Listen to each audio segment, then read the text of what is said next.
with your perspective on that big story. Now, United States Secretary of State Marco Rubio has met with French President Emmanuel Macron in Paris today to discuss a potential ceasefire in Ukraine, aiming to align U.S. and European efforts to end the war.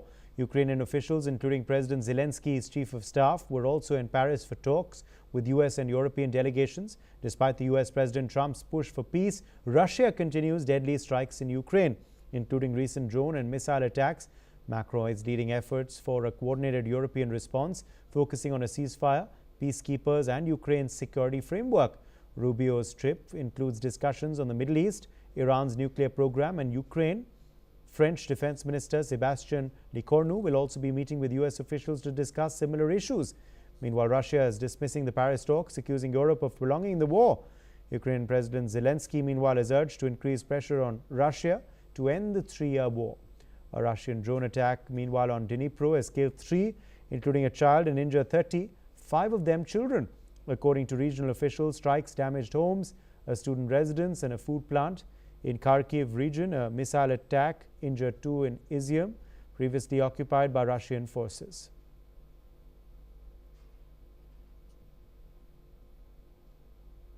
In fact, Dr. Veselin Ivanov-Popovky, Professor and Vice Dean, Jindal Global Law School, is joining us live on the broadcast. Welcome and thank you very much for being with us today, Professor Popovky.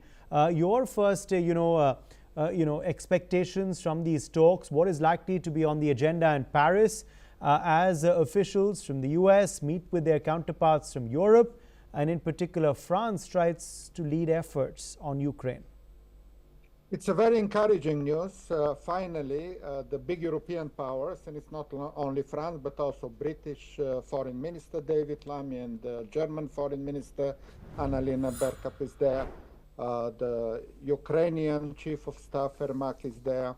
This is the correct format for talks, and finally United States administration admitted that the way to talk is not with Kremlin, with Putin, which achieved nothing in the last 3 months.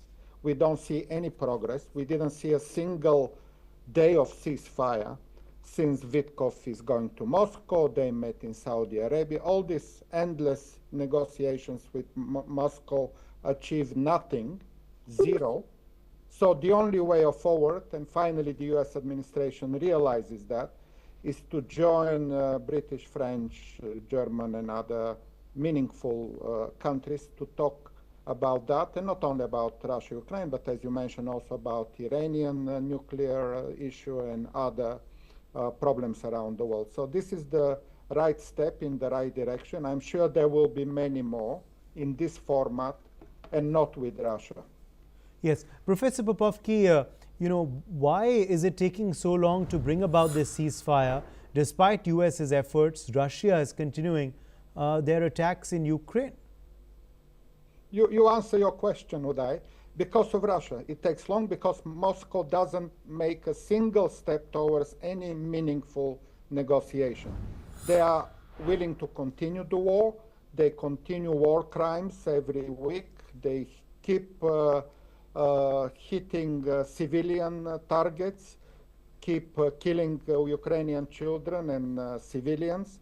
So Moscow is definitely interested in prolongation of the war and not in negotiations. Everything they say doesn't make any sense. They are talking about long-term peace, but in their terms, Ukraine needs to disappear as an independent country, and nobody in the world will allow that.